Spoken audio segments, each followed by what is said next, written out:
turn it All over right. to you. Thank All you. right. Great, thanks. So I hope you guys had a good lunch. So before I get started, we talked a lot about moisture content this morning, and especially coming right off of Jimmy's talk, whenever he was talking about pH related to moisture content, there's a lot of evidence in some of these trials that you'll see about that lack of pH reduction and lack of acid production in our drier forages. So I'll point that out whenever we get there. But true statements that he made, and I was like, oh good, I'm glad he talked about that because we have some follow-up data to come right now. So if we talk about why to make bale silage versus chopping silage and putting it in a bunk or chopping it and putting it in a bag, one of our greatest answers is going to be the density at which we can ferment that forage, the density at which we can get that forage to be compounded, and that's going to increase the overall fermentation efficiency. So that's really one of the greatest advantages to doing a bale silage versus any other way, especially if we're talking about a pile that we're trying to drive a tractor over, and it's really difficult to get a consistent pack with that because we're having trailers and wagons coming in and hauling it, and we're getting layer after layer, and you may eventually start to see spoilage in layers, right? So I'm going to talk to you today about round bales. I'll talk to you about one of our round balers, and if you want to buy one, I can hook you up with that afterwards too. But anyway, let's talk about round bales today. So also, we have the ability to immediately seal this. I'm going to talk about this later on, about the advantages of wrapping as quickly as possible after you bale.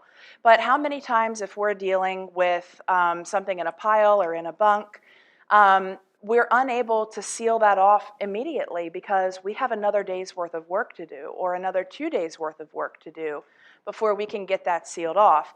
But in these round bales, we have little individual packages where we can go just as fast or as slow as we want, knowing that each of those individual bales is going to be sealed off, and it's going to start that anaerobic fermentation phase basically as quickly as we can get it wrapped. So we're also going to have less risk of spoilage due to less feed being exposed to the air at a time. So this is also going to depend on the type of wrapper that you have for your bales. Do you have an inline wrapper? Do you have a pull type wrapper? Do you have a standalone wrapper? If we have an inline wrapper, we are going to get the edge of that next bale exposed to air. But I'm going to show you in a little bit, it's not the end of the world. Just like Jimmy talked about, if we let that bale expose to air for a little bit after it has reached a stable fermentation phase, we do have a little bit of time before it starts spoiling. So this is a study, I believe it was out of Florida. I apologize I didn't put the citation on here. But even though we're at an alfalfa conference and there may not be a whole lot of Bermuda grass grown around here, I just wanted to show you the differences. We talked in my last presentation and in Chris's presentation about some of the storage losses, some of the harvest losses if we're talking about really dry forage. And so now I wanted to talk a little bit about some of the forage quality or nutritive value differences when we're looking at dry hay and the same field baled wetter or higher moisture and turned into silage, turned into baleage. So this is super high moisture, but we're going to pretend like they did it right. If we're taking a look at this relative forage quality here, take a look at the jump just in the silage versus the dry hay. Now granted, Bermuda grass doesn't have super great quality, but if you take a look at this total digestible nutrients, if we're looking at this dry hay, that is not enough to meet our dry beef cows' nutritional requirements. If we're feeding them this Bermuda grass dry hay, we're going to need to add some sort of supplement to meet their basic nutritional requirements. They're going to require anywhere between a 50 to a 60% total digestible nutrient, And if you take a look here, by this same exact hay in that same exact field, by wrapping it at higher moisture, they were able to meet the nutritional requirements of a beef cow. So keep that in mind.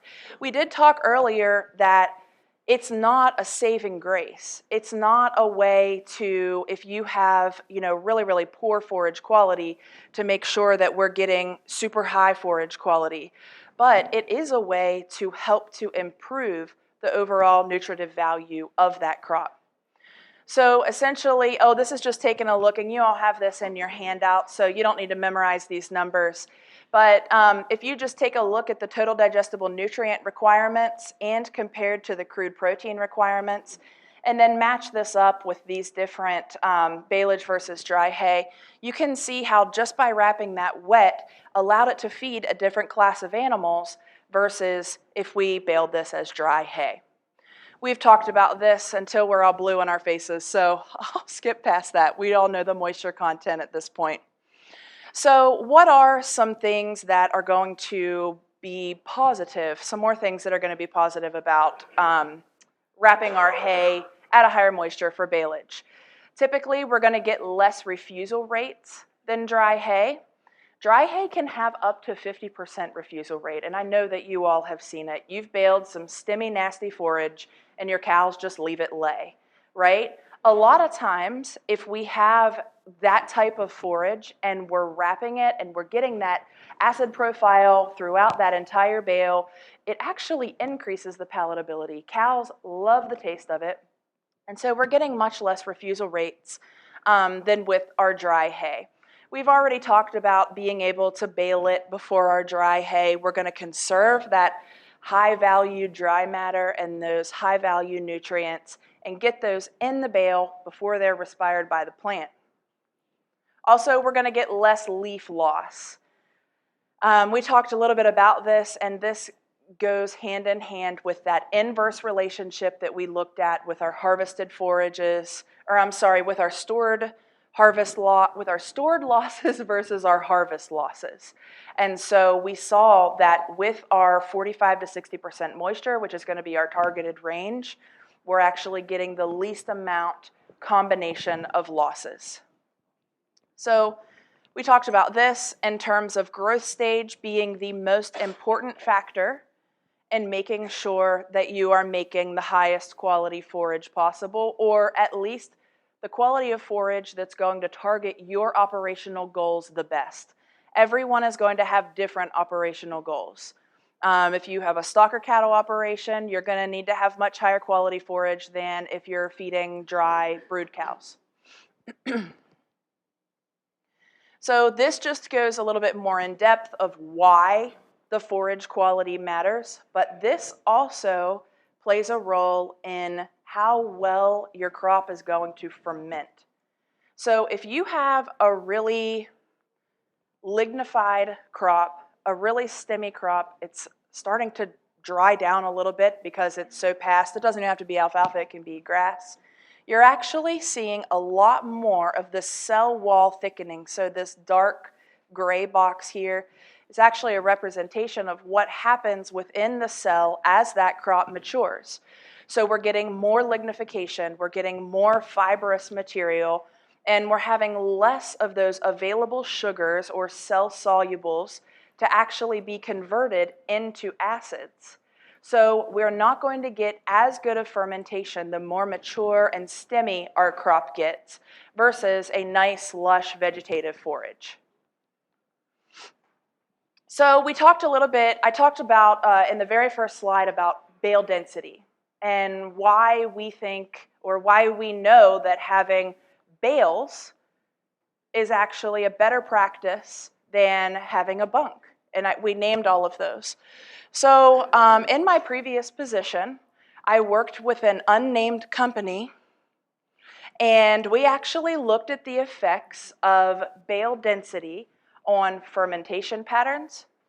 We looked at whole bale bunk life. So essentially, we looked at how long after that bale was unwrapped, we wrapped every bale individually, how long after that bale was unwrapped were we able to let it sit in the bunk without spoiling.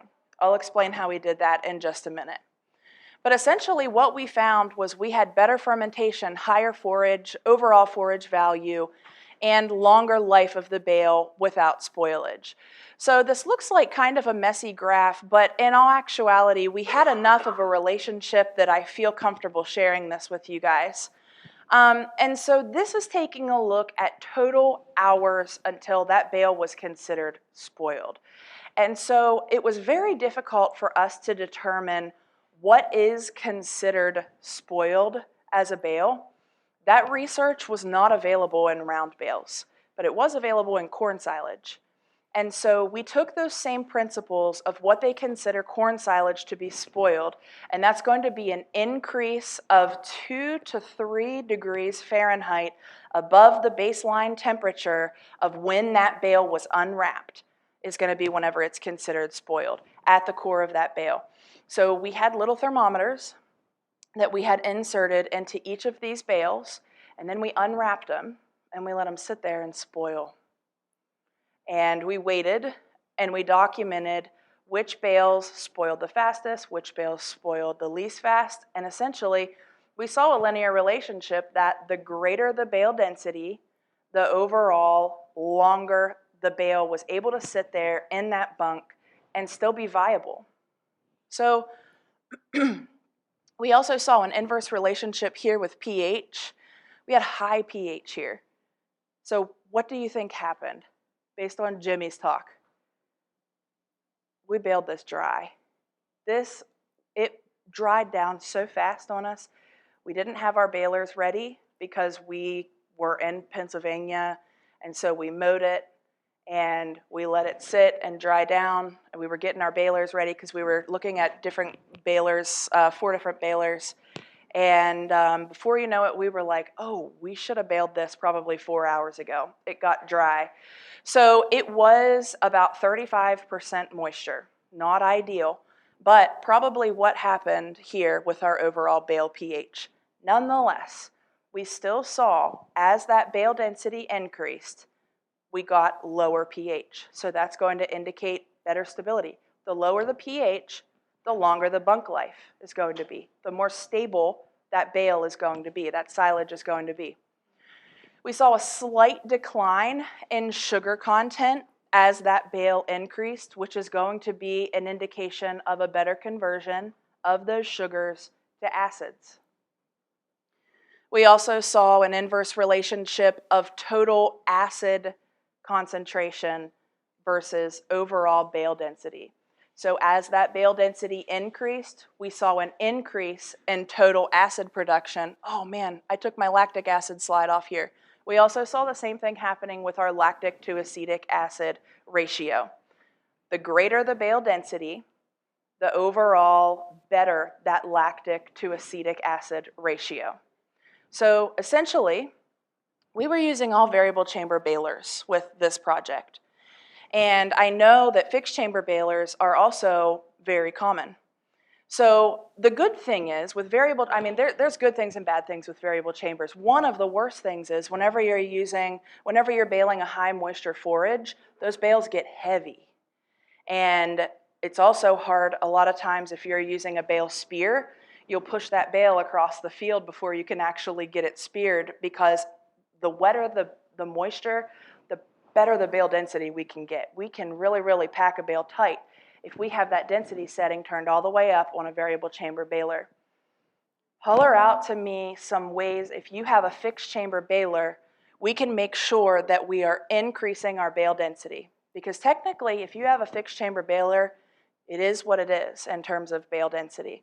What are some ways that we can make sure that we're getting a more dense bale as we go through the field? Yeah. Windrow consistency, that's a good one. The way that we are raking our hay.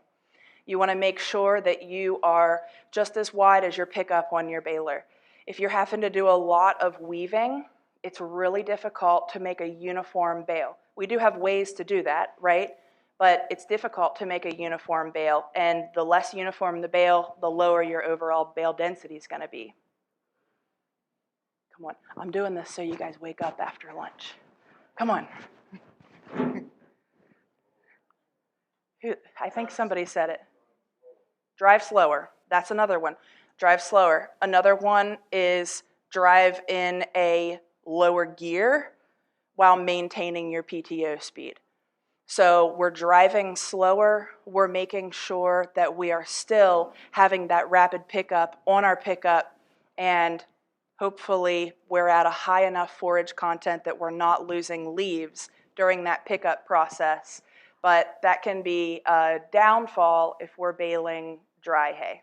Keep that in mind. We talked about that. Ray, were you going to say something? Okay. How can we tell if we have a dense bale? By looking at it, just looking at it. Any thoughts? What are the differences? Which bale here is the most dense? The one on the right. Talk to me a little bit about some differences that you see with the bale on the right versus the one on the left.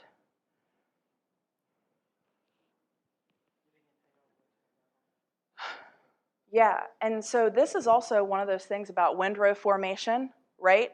Likely this bale did not do a great job of weaving, and they have a really, the widest part is right in the middle, and it kind of slopes off. It's kind of dumpy on the sides. We also have air pockets here. Do you see that? Yep. So we have some air pockets in that. Likely, if I was a good scientist, I would have taken a picture of that after we unwrapped it. Likely, we're going to have a little bit of mold and spoilage right here in those air pockets. So also take a look at these sharp edges. We're getting nice sharp edges. We're not seeing a lot of air pockets as we go around here. This came from the project that I did the study on. This came from my home farm. I probably baled that bale, if we're being honest. So that's why I feel comfortable showing it, because, I mean, there's right things and there's wrong things, right? We talked about this earlier, so I'm not going to go over it, but essentially this is just showing the overall conversion of our sugars to acids, which is going to be our overall goal. Next, let's talk about film thickness.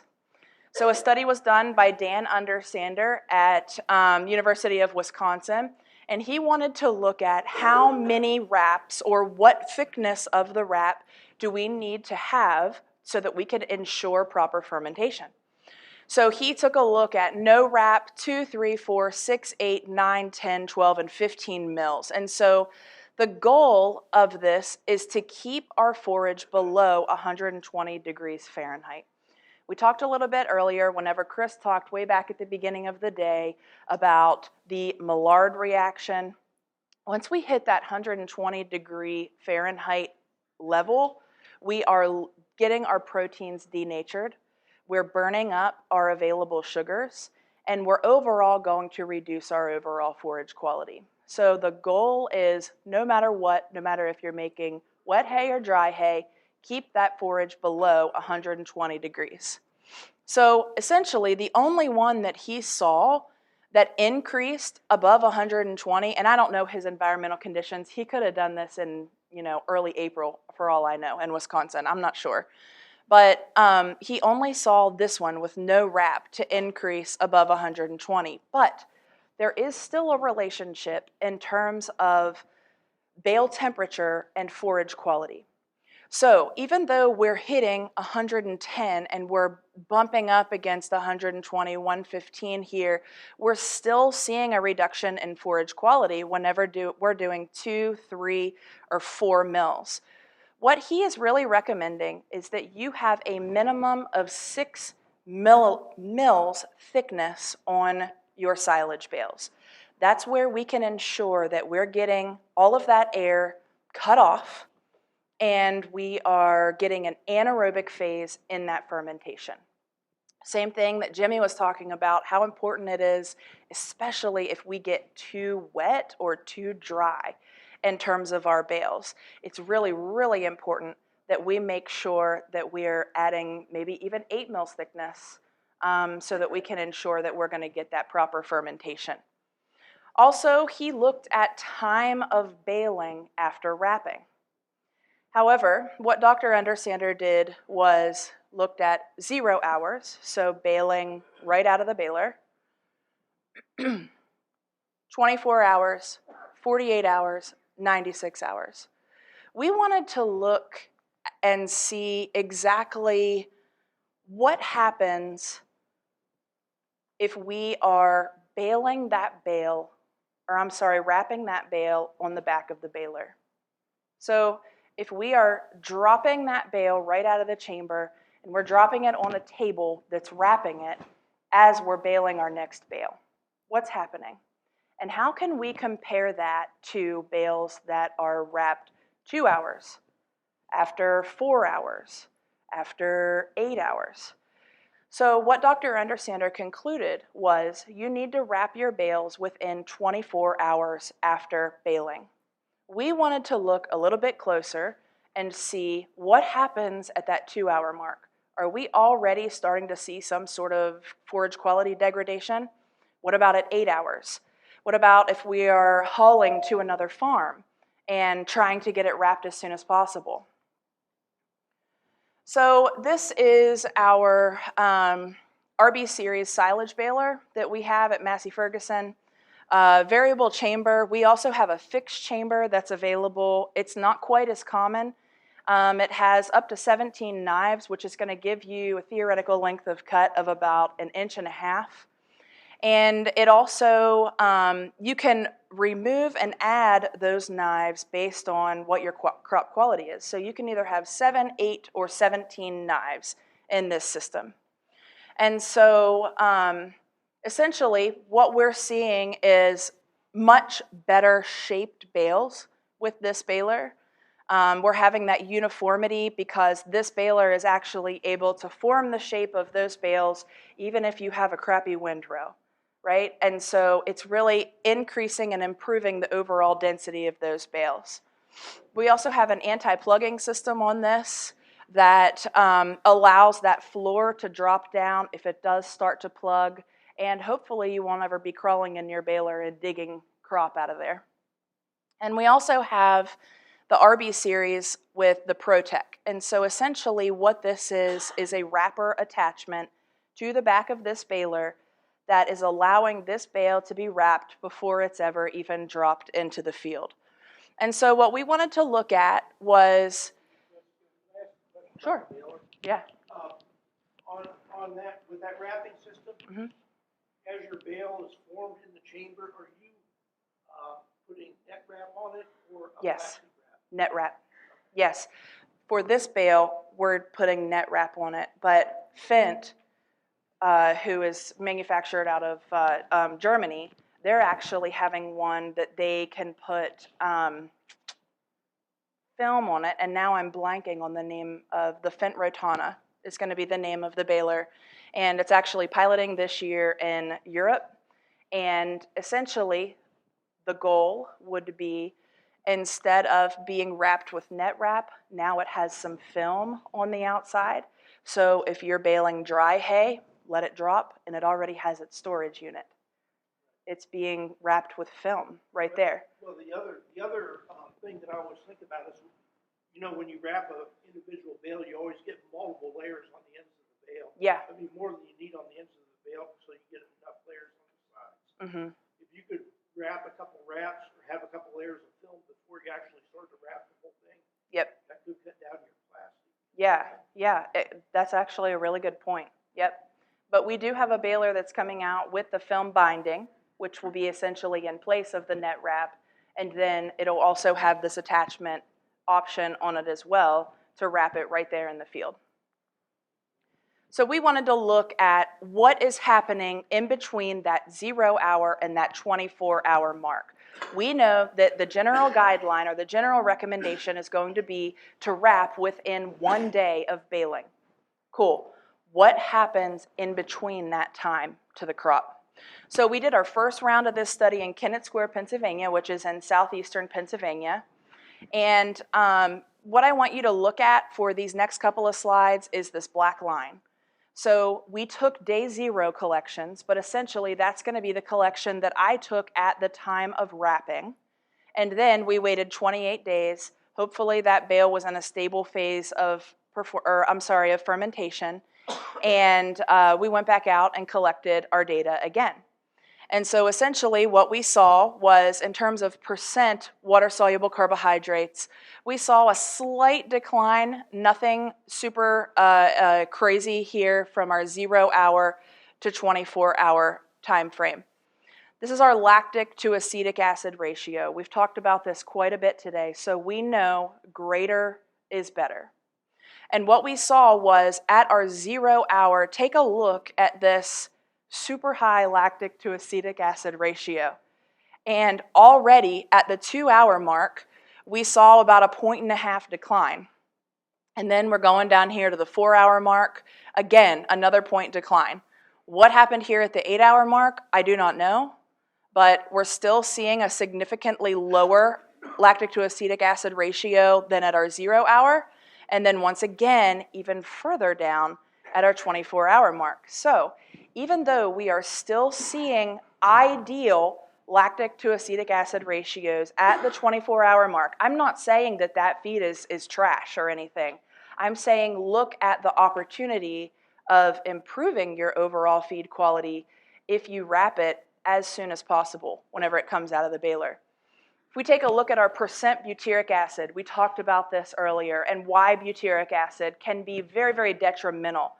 So with this, look at this sharp decline here. So we saw basically nothing at the 0-hour mark, about the same at the 2, 4, and 8-hour mark, and then we saw a really sharp increase at the 24-hour mark.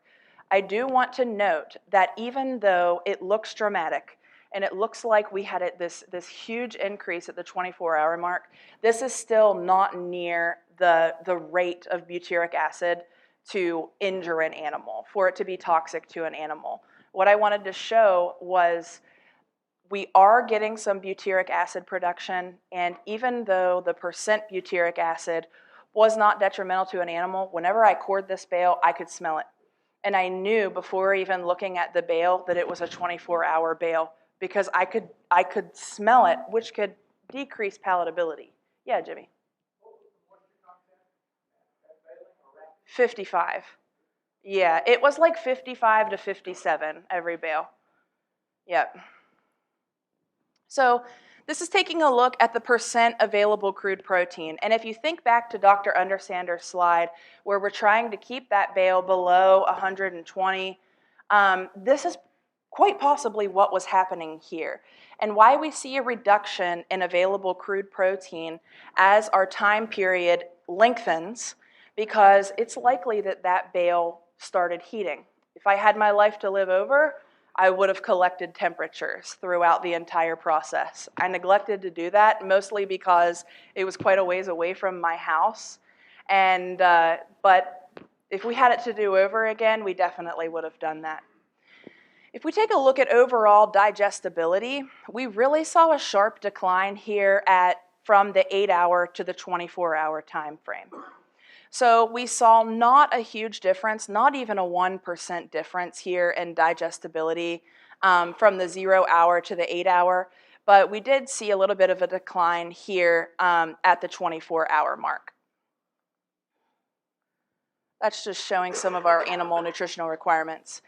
So we decided to redo this project in Beauvais, France, at our Massey-Ferguson plant over there, and we did this in collaboration with LaSalle University, who is their basically land-grant university there in that area.